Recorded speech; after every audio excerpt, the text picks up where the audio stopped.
Puri kayo sa Panginoong Diyos, lahat ng santinakpan. Magsiawit kayo at siya'y ipagdangal magpakailanman. Magpuri kayo mga anghel ng Diyos sa Panginoong may kapal. Magpuri kayo mga langit sa Diyos na sa inyo'y lumikha. Magpuri kayo sa Panginoong Diyos, lahat ng santinakpan. Magsiawit kayo at siya'y ipagdangal magpakailanman.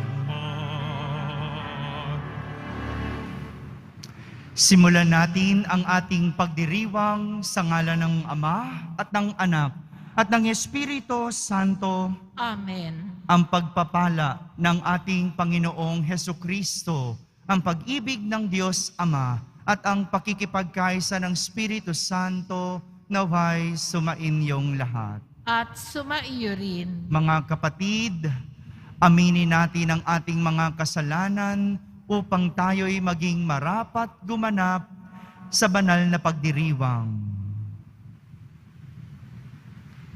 Inaamin ko sa makapangyarihang Diyos At sa inyo, mga kapatid, na lubha akong nagkasala sa isip, sa salita, sa gawa, at sa aking pagkukulang. Kaya isinasamo ko sa mahal na Birheng Maria, sa lahat ng mga anghel at mga banal, at sa inyo, mga kapatid, na ako'y ipanalangin sa Panginoong ating Diyos. Kaawan tayo ng makapangyarihang Diyos, patawarin tayo sa ating mga kasalanan at patnubayan tayo sa buhay na walang hanggan. Amen.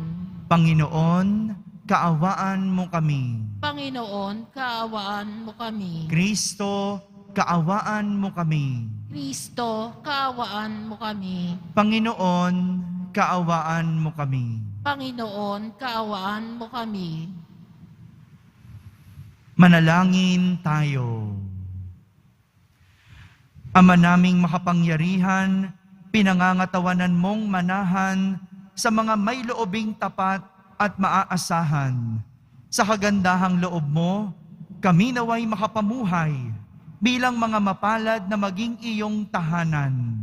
Sa pamamagitan ni Jesucristo, kasama ng Espiritu Santo, magpa sa walang hanggan. Amen. Magsiupo na po ang lahat.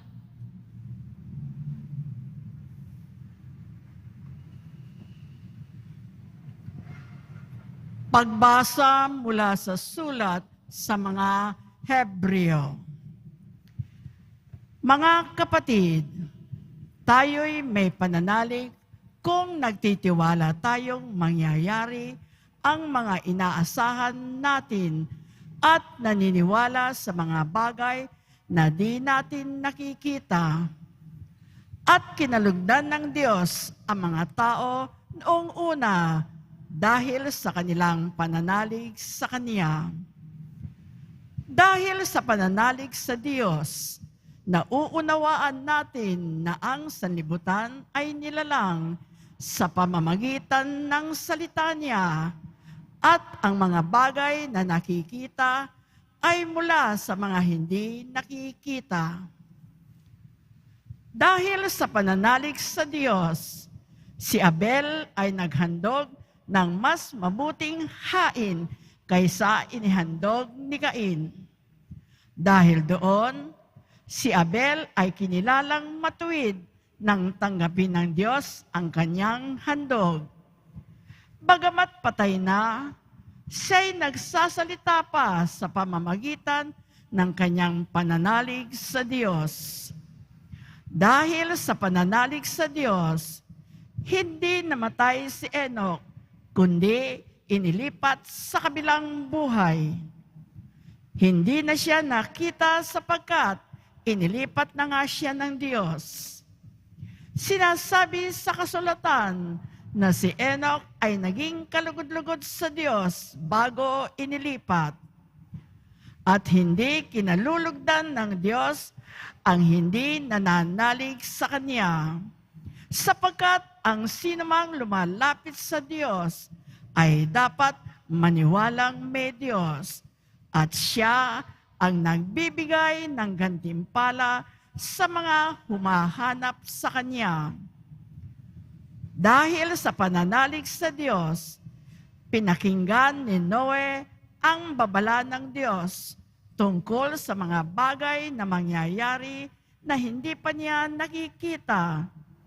Gumawa siya ng isang daong upang siya at ang kanyang sambahayan ay maligtas. Sa pamamagitan nito, hinatulan niya ang sanlibutan at siya'y ibinilang na matuwid ng Diyos dahil sa kanyang pananalig. Ang salita ng Diyos. Salamat sa Diyos. Pupurihin ko ang ngalan ng Poon magpakailanman. Pupurihin ko ang ngalan ng Poon magpakailanman. Pupurihin ko at pasasalamatan ang Diyos araw-araw. Di ako titigil ng pasasalamat magpakailanman. Dakila ang Poon at karapat-dapat na siya'y purihin. Ang kadakilaan niya ay mahirap nating unawain. Pupurihin ko ang ngalan ng Poon magpakailanman. Sa alinmang lahi, ang iyong ginawa ay papupurihan. Ihahayag nila ang mga gawa mong makapangyarihan. Ang karangalan mo at pagkadakilay ipamamalita at isasaysay ko ang mga gawa mo na kahanga-hanga. Pupurihin ko ang ngalan ng Poon magpakailanman. Magpupuring lahat sa iyo, O Poon, ang iyong nilalang. Lahat mong nilikha ay pupurihin ka at pasasalamatan. Babanggitin nilang tunay na dakila ang iyong kaharian at ibabalitang tunay kang dakilat makapangyarihan. Pupurihin ko ang ngalan ng Poon magpakailanman. Magsitayo po ang lahat.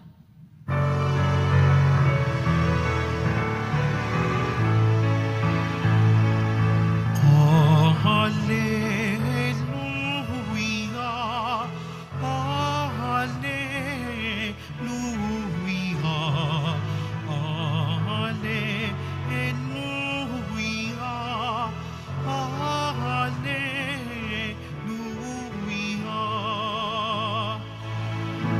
Nagsalita ang Diyos Ama, ang anak kong sinisinta ay narito, dinggin niyo siya. Hallelujah, Hallelujah, Hallelujah, Hallelujah.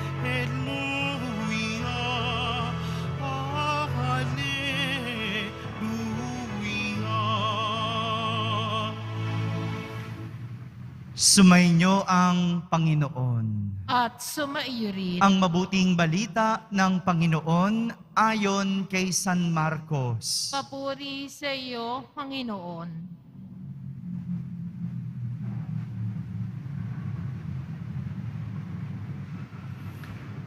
Noong panahong iyon, umakyat si Jesus sa isang mataas na bundok.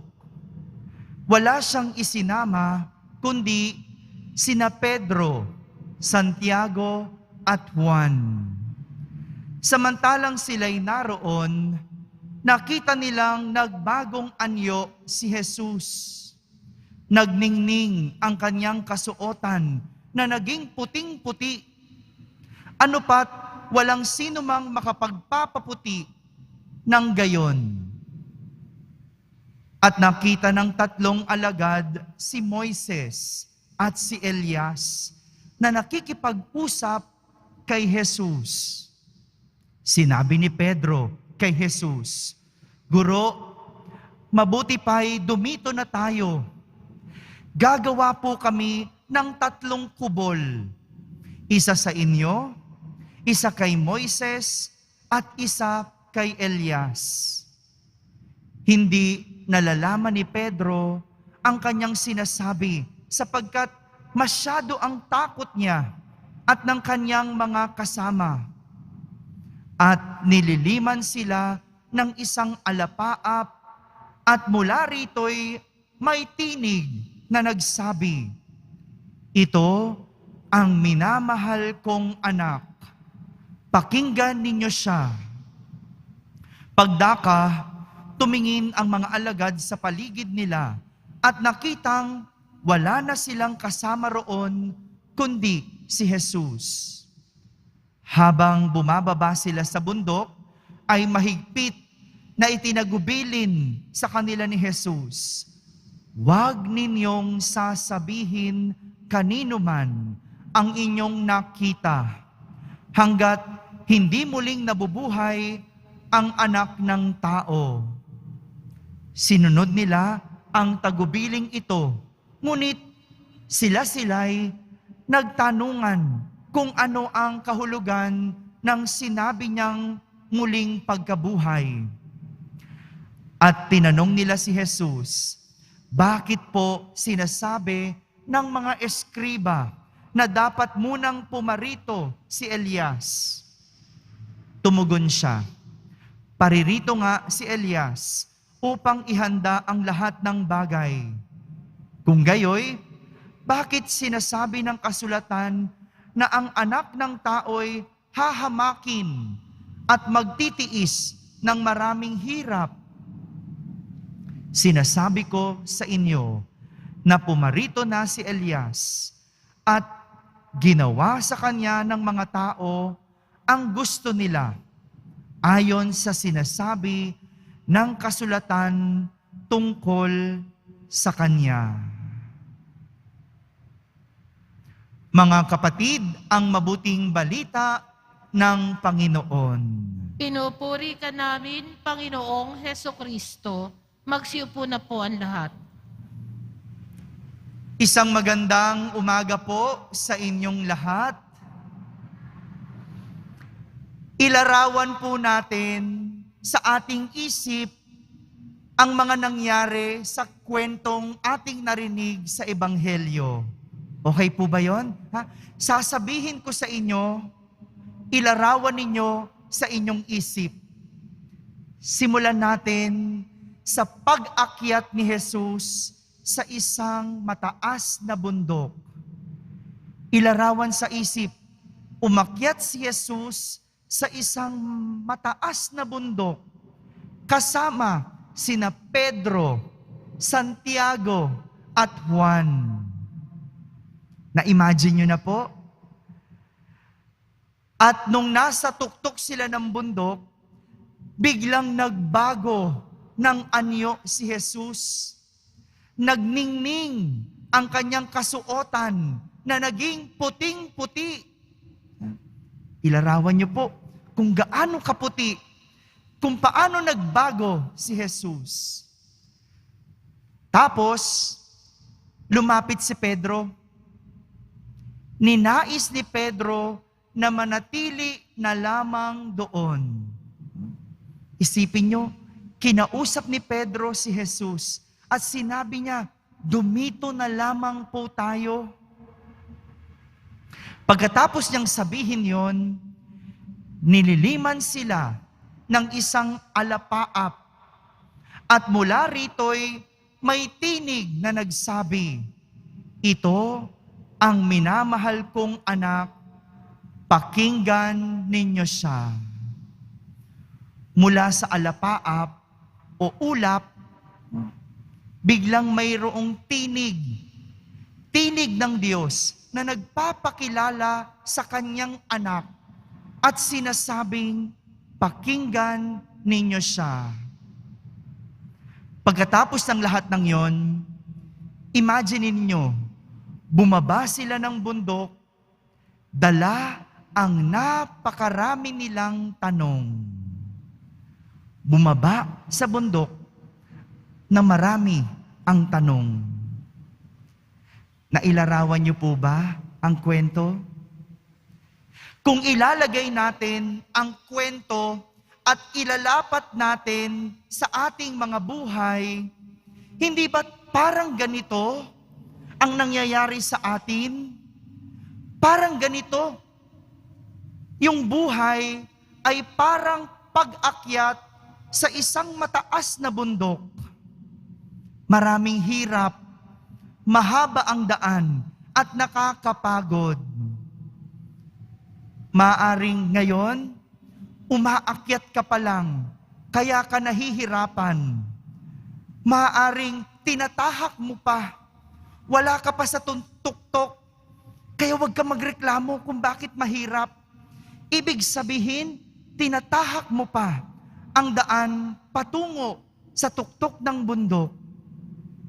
Kaya kung nahihirapan, sinusubok, nasasaktan, hindi pa yan ang tuktok ng bundok. Tinatahak mo pa lang ang daan.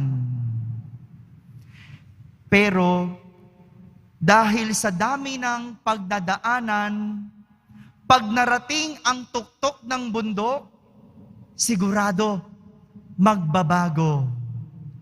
Parang si Jesus, nung marating niya ang tuktok, biglang nagbago. Maaring ganito ang mararanasan natin. Dahil sa hirap, pagtitiis, pagsubok, mayroong pagbabago sa atin. Yung mga nasa tuktok na, sigurado, nililingon nila yung hirap na pinagdaanan nila. Kaya nagbago na sila.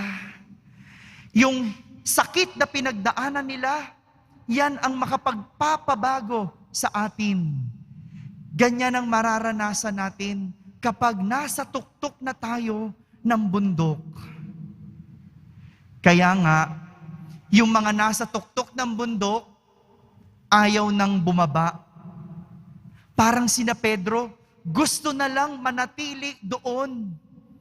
Ganyan yung karanasan kapag ang tao nasa tuktok, ayaw nang bumaba. Gusto na lang manatili doon. Pero, sadyang ang buhay ay hindi laging nasa tuktok. Tandaan nyo yan. Hindi habang buhay, ikaw ay nasa tuktok. Kaya, habang ikaw ay nasa tuktok, ipinapakilala sa atin ng Diyos ang kanyang anak. Ipinapakilala sa atin si Jesus para manampalataya at isama natin si Jesus sa tuktok ng ating buhay. Sa mga nasa tuktok ng buhay dyan, pakinggan ninyo si Jesus. Isama ninyo si Jesus. Huwag niyong iiwan. Manatiling kasama ni Jesus. Marami sa mga nasa tuktok ang nalulunod. Imagine niyo, nasa tuktok na ng buhay, pero nalulunod pa rin. Huwag malunod. Kung ikaw ay nasa tuktok, isama si Jesus sa iyong bundok. Manatili kay Jesus at pakinggan siya. Pakinggan ang sasabihin ng Diyos. Dahil dadating ang panahon, hindi laging nasa itaas. Dadating ang panahon, ikaw ay bababa. Ikaw ay ibababa. At kapag dumating ang panahong iyon, dahil sinama mo si Jesus, wala kang magiging tanong. Hindi mo kukwestiyonin ang iyong buhay. Dahil pinakinggan mo si Jesus, kahit ikaw ay bumababa na mula sa tuktok, hindi ka mapupuno ng tanong. Mga kapatid, ito po ang mensahe sa atin ng ating ebanghelyo. Itong mensahe sa ating buhay. Ang pag-akyat sa buhay ay hindi basta-basta nangyayari at hindi lang basta-basta dinadasal. Dapat pinagtatrabahuan at pinagsusumikapan. Masarap sa itaas, ngunit huwag makakalimot sa Diyos. Isama ang Diyos kapag ikaw ay nasa tuktok. Magbago. Kapag narating mo ang tuktok, magbago sa ikabubuti, hindi sa ikasasama. Dahil hindi habang panahon, ikaw ay nasa itaas. Para sa inyong pagbaba, kapag ikaw ay bumababa na, wala kang magiging tanong, kundi puro pangunawa. Pangunawa na kahit ikaw ay nasa ibaba o ikaw ay pababa, alam mong ang Diyos ang siyang bahala. Kapag ikaw ay bumaba, hindi ka magtatanong dahil alam mong ang Diyos ang bahala. Amen? Amen. Magsitayo po ang lahat.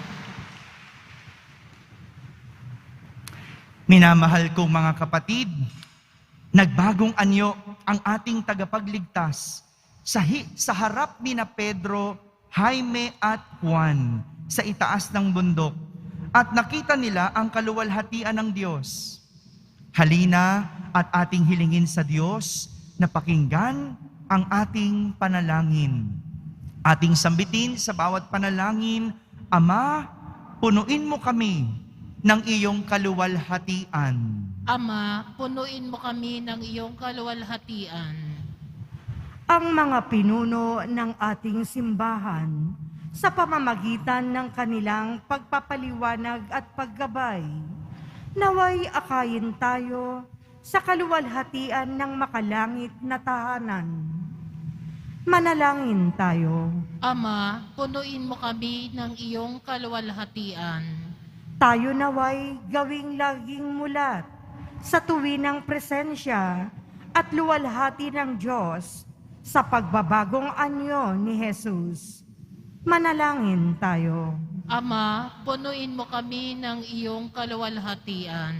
Ang lahat ng tao naway asamin ang makapiling ang Diyos, kasama si Maria at lahat ng banal sa langit. Manalangin tayo. Ama, punuin mo kami ng iyong kaluwalhatian. Ang mga nagdurusa ng pagkakasakit, naway ang nagbagong anyong si Kristo ang maging kanilang tanda ng kalakasan ng kalooban. Manalangin tayo. Ama, punuin mo kami ng iyong kaluwalhatian. Ang ating mga mahal na yumao, naway masiyahan sa banal na pagkakita sa banal na kaluwalhatian ng Diyos. Manalangin tayo. Ama, punuin mo kami ng iyong kaluwalhatian. Sa katahimikan, ating ilapit sa Diyos ang ating mga pansariling kahilingan.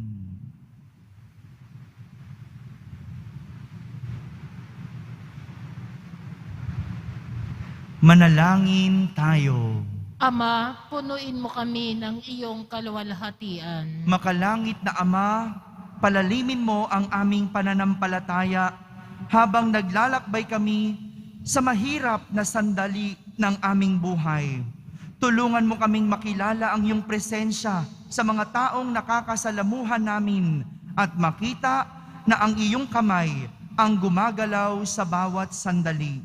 Hinihiling namin ito sa pamamagitan ni Kristo na aming Panginoon. Amen. Magsiupo na po ang lahat.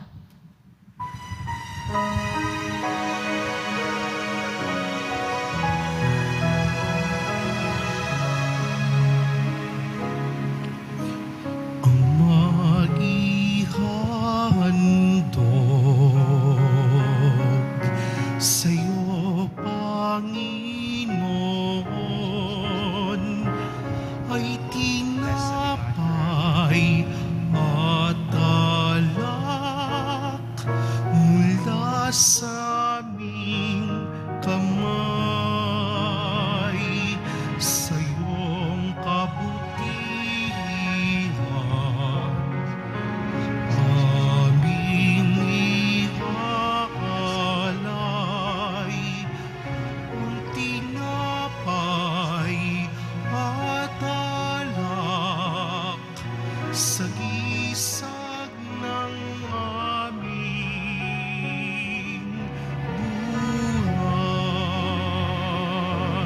Magsitayo po ang lahat. Manalangin kayo mga kapatid upang ang paghahain natin ay kalugdan ng Diyos amang makapangyarihan. Tanggapin nawa ng Panginoon itong paghahain sa iyong mga kamay sa kapurihan niya at karangalan sa ating kapakinabangan at sa buong sambayanan niyang banal. Ama naming lumikha, kami naway dalisayin at panibaguhin ng aming gaganaping paghahain. Kami naway itaguyod ng gagawin naming ito sa pagnanais naming sundin ang loob mo. Sa pamamagitan ni Jesucristo, kasama ng Espiritu Santo, magpasawalang hanggan. Amen. Sumainyo ang Panginoon. At sumaiyo rin. Itaas sa Diyos ang inyong puso at diwa. Itinaas na namin sa Panginoon. Pasalamatan natin ang Panginoong ating Diyos. Marapat na siya ay pasalamatan. Ama naming makapangyarihan, tunay ngang marapat na ikaw ay aming pasalamatan. Ikinalugod mong likhain ang sanlibutan na iyong pinagbabago at idinarangal sa pamamagitan ng iyong anak na kinalulugdan.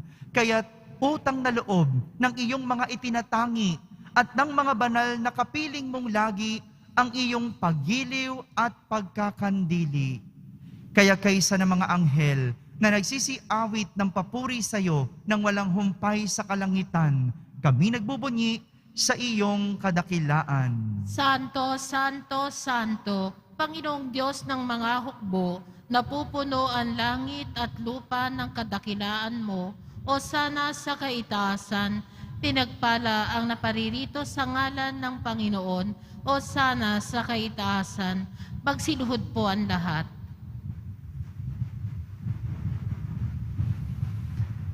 Ama naming banal, ikaw ang bukal ng tanang kabanalan, kaya't sa pamagitan ng iyong Espiritu, ay gawin mong banal ang mga kaloob na ito upang para sa amin ay maging katawan at dugo ng aming Panginoong Hesukristo.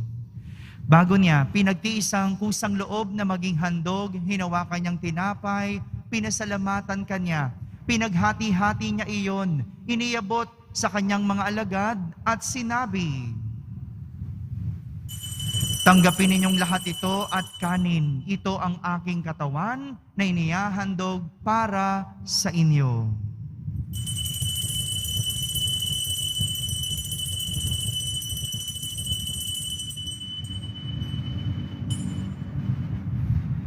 Gayon din naman, nung matapos ang hapunan, hinawakan niyang kalis, muli kanyang pinasalamatan. Iniabot niya ang kalis sa kanyang mga alagad at sinabi, "Tanggapin ninyong lahat ito at inumin. Ito ang kalis ng aking dugo, ng bago at walang hanggang tipan. Ang aking dugo na ibubuhos para sa inyo at para sa lahat sa ikapagpapatawad ng mga kasalanan. Gawin ninyo ito sa pag-alaala sa akin."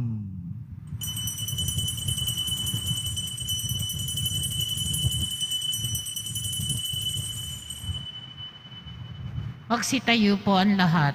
Ipagbunyi natin ang misteryo ng pananampalataya. Si Kristo'y namatay, si Kristo'y nabuhay, si Kristo'y babalik sa wakas ng panahon. Ama, ginagawa namin ngayon ang pag-alaala sa pagkamatay at muling pagkabuhay ng iyong anak. Kaya't inaalay namin sa iyo ang tinapay na nagbibigay buhay at ang kalis na nagkakaloob ng kaligtasan. Kami nagpapasalamat dahil kami iyong minarapat na tumayo sa harap mo para maglingkod sa iyo. Isinasamo namin kaming magsasalo-salo sa katawan at dugo ni Kristo ay mabuklod sa pagkakaisa sa pamamagitan ng Espiritu Santo.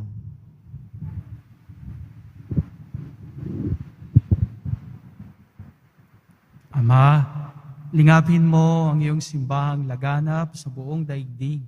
Puspusin mo kami sa pag-ibig kaysa ni Francisco na aming Papa, ni Jose na aming Obispo, anang tanang kaparian.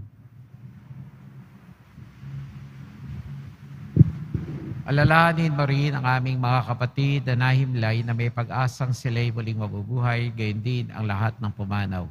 Kawan mo sila at patuloy sa iyong kaliwanagan. Kawan pagdapating kaming lahat na makasalo sa buhay na walang wakas. kaysa ng mahal na Birheng Maria ng Diyos, ng kabiyak na puso niyang si San Jose, kaysa ng mga apostol ni San Juan Bautista, at ang lahat ng mga banal na buhay dito sa daigdig ng kalugod-lugod sa iyo. May pagdiwang nawa namin ang pagpupuri sa kararangal mo sa pamagitan ng iyong anak na aming Panginoon Kristo.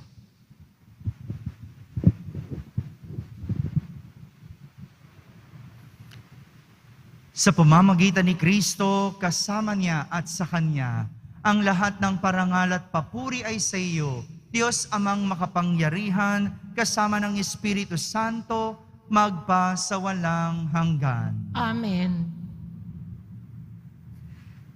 Sa tagubilin ng mga nakahagaling na utos at turo ni Jesus na Panginoon natin at Diyos, ipahayag natin ng lakas loob. Ama namin, sumasalangit ka.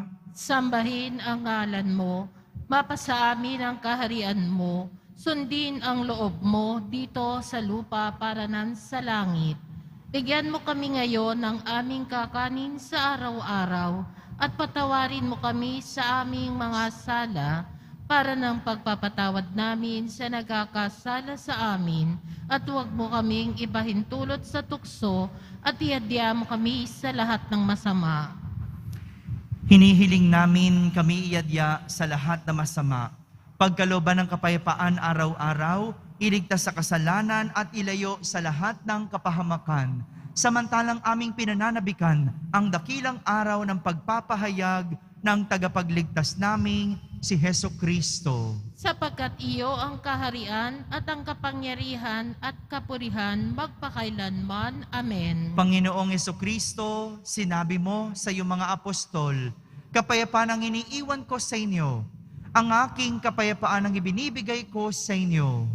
Tunghayan mo ang aming pananampalataya at huwag ang aming pagkakasala.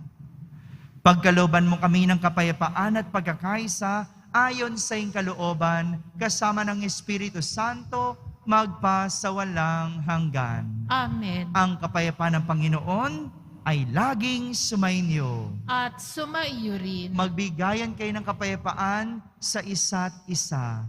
Kapayapaan po para sa lahat.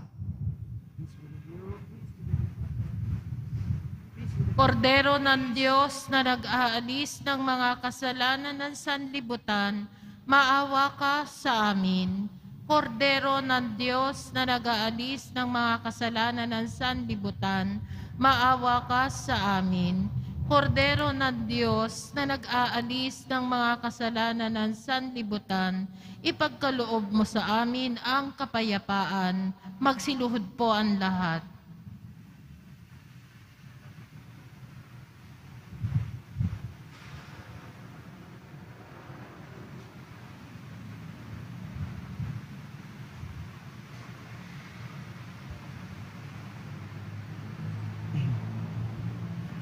Ito ang kordero ng Diyos.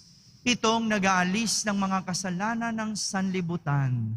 Mapalad ang mga inaanayahan sa kaniyang piging. Panginoon, hindi ako karapat-dapat na magpatuloy sa iyo, ngunit sa isang salita mo lamang ay gagaling na ako.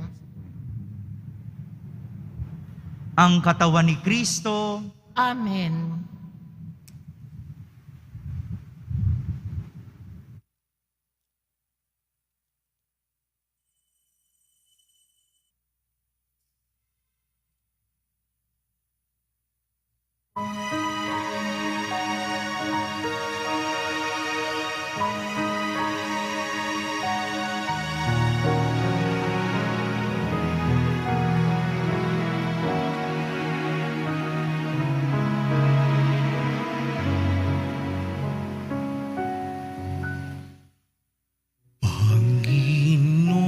Panginoon, aking tanglaw,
sama, ilayo mo ako.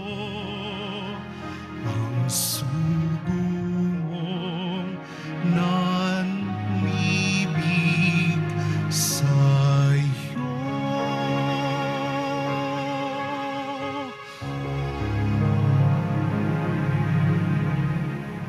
Magsitayo po ang lahat.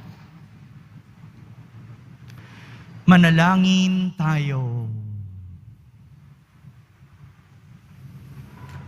Ama naming mapagmahal, kami pinapagsalo mo sa banal na pakikinabang ay gawin mong laging manabik na pagsaluhan ang kaloob mong ito sa aming ikabubuhay. Sa pamamagitan ni Jesucristo, kasama ng Espiritu Santo, magpasawalang hanggan. Amen. Sumainyo ang Panginoon. At sumaiyo rin. Pagbabasbas ng Poong Yesus Nazareno. Mahal na Poong Yesus Nazareno, inihayag mo sa pamamagitan ng krus ang walang maliw na pag-ibig ng Diyos sa sangkatauhan. Pakinggan mo ang kahilingan ng iyong angkan na nagsusumamo sa iyo. Makamtanawan nila ang inyong katugunan at tanggapin ang kasagutan na may utang na loob na tinatanaw. Basbasan din po ninyo ang lahat na may karamdaman, nahihirapan, may mga dalang imahen at dasalan. Sa pamamagitan ng bendisyon na ito, naway maalala nila ang mga pangako nila noon sa binyag na ikaw ang kanilang iibigin at pagdilingkuran bilang Panginoon magpasawalang hanggan. Amen. At pagpalain kayo ng makapangyarihang Diyos, Ama, Anak, at Espiritu Santo. Amen. Tapos na pong ating pagdiriwang, humayging taglay ang pag-ibig at kapayapaan ng Poong Jesus Nazareno. Salamat sa Diyos.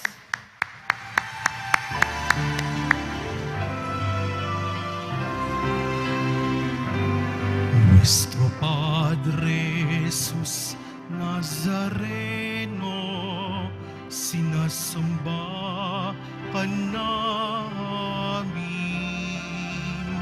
pinipinturo ka namin, aral mo ang aming buhay at kaligtasan. Nuestro Padre Jesus Nazareno, iligtas mo kami sa kasalanan. Ang krus mong kinamatayan ay sagisag ng aming kaligtasan. Nuestro Padre Jesus Nazareno, dinarangal ka namin. Nuestro Padre Jesus Nazareno, nilulwalhati ka namin. Nuestro Padre Jesus Nazareno, dinarangal ka namin. Nuestro Padre Jesus Nazareno,